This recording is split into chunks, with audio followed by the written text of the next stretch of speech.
Hello friends, welcome back to my channel. So दोस्तों, जैसे कि नर्सिंग मैनेजमेंट एंड लीडरशिप की पोस्टिंग होती है बीएससी नर्सिंग में। उसमें आपको डिफरेंट डिफरेंट असाइनमेंट बनाने पड़ते हैं। तो उसमें से एक होती है अमृत फार्मेसी की पोस्टिंग। तो आज हम लोग देखेंगे observation report on Amrit pharmacy, जो कि आपको अमृत फार्मेसी की जब आपकी पोस्टिंग लगेगी तो उस टाइम पे आपको ऑब्जर्वेशन रिपोर्ट बनानी पड़ती है। तो आज का हमारा असाइनमेंट उस पर ही बेस्ड होने वाला है, observation report on Amrit pharmacy. आइए स्टार्ट करते हैं। सबसे पहले ये हम लोगों का फ्रंट पेज है, जिसमें आप सबसे पहले कॉलेज का नाम लिखेंगे, देन उसके बाद में सब्जेक्ट, देन उसके बाद में ऑब्जर्वेशन रिपोर्ट ऑन जो भी आपका टॉपिक होगा वो लिखेंगे, then submitted to and submitted by लिखेंगे, देन उसके बाद में आता है आपका सबमिटेड ऑन। आइए स्टार्ट करते हैं।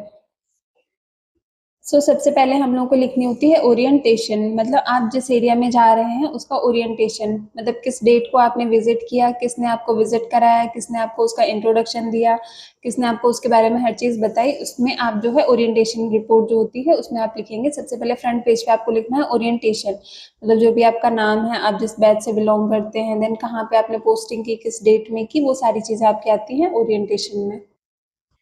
देन इसके बाद में आता है इंट्रोडक्शन, मतलब आपको अमृत फार्मेसी जो है उसका इंट्रोडक्शन लिखना है कि अमृत फार्मेसी क्या होता है, इसकी क्या चीज़ कवर करता है, इसका ऑब्जेक्टिव क्या होते हैं, ये सारी चीज़ें जो है आपको लिखनी है। इसका इंट्रोडक्शन बेसिकली आपको लिखना होता है कि इसका एम क्या है और ये कब मतलब लॉन्च किया गया, ये सारी चीज़ें आप इंट्रोडक्शन में लिखेंगे। देन उसके बाद में आता है ऑब्जेक्टिव्स, कि इसके ऑब्जेक्टिव्स क्या हैं, इसका पर्पज़ क्या है अमृत फार्मेसी का, तो वो आपको लिखना होगा ऑब्जेक्टिव्स में। जैसे कि आप देख सकते हैं इसमें।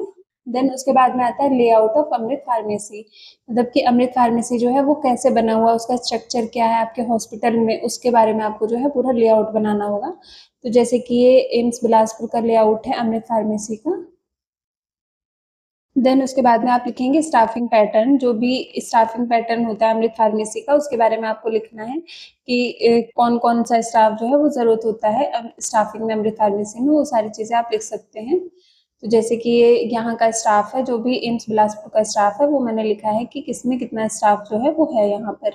देन उसके बाद में शिफ्टिंग, कि उनकी शिफ्टिंग कैसे होती है, मतलब किस टाइम से किस टाइम तक की उनकी शिफ्ट होती है, वो सारी चीज़ें आप लिख सकते हैं। मॉर्निंग शिफ्ट कब से कब तक है, इवनिंग शिफ्ट कब से कब तक है, नाइट शिफ्ट कब से कब तक है, वो चीज़ें आपको लिखनी है। देन उसके बाद में services provided to IPD and OPD, मतलब कौन कौन से सर्विसेज जो है वो अमृत फार्मेसी प्रोवाइड करता है आईपीडी एंड ओपीडी को, वो सारी चीज़ें आप इसमें लिख सकते हैं। तो जैसे कि आप देख सकते हैं इसमें him care and Ayushman Bharat scheme के बारे में लिखा हुआ है, रिक्रूटमेंट प्रोसेस क्या है इसकी वो आप लिख सकते हैं। देन आउट पेशेंट डिपार्टमेंट को जो भी सर्विसेज ये प्रोवाइड करता है वो सारी चीज़ें आप इसमें लिख सकते हैं।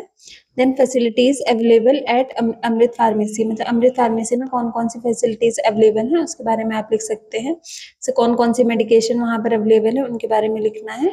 कोल्ड स्टोरेज के बारे में लिख सकते हैं कि कैसे इनको स्टोर किया जाता है, जो भी मेडिसिन होती हैं उनको। देन इंडेंट प्रोसेस के बारे में आप लिख सकते हैं कि इसका इंडेंट कैसे किया जाता है।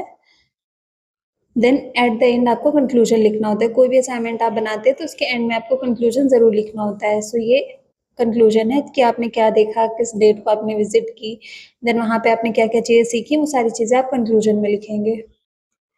थैंक यू दोस्तों, आज हम लोगों ने observation report on Amrit pharmacy देखी। अगर आपको मेरा वीडियो पसंद आया तो प्लीज़ लाइक शेयर और सब्सक्राइब ज़रूर करें। धन्यवाद।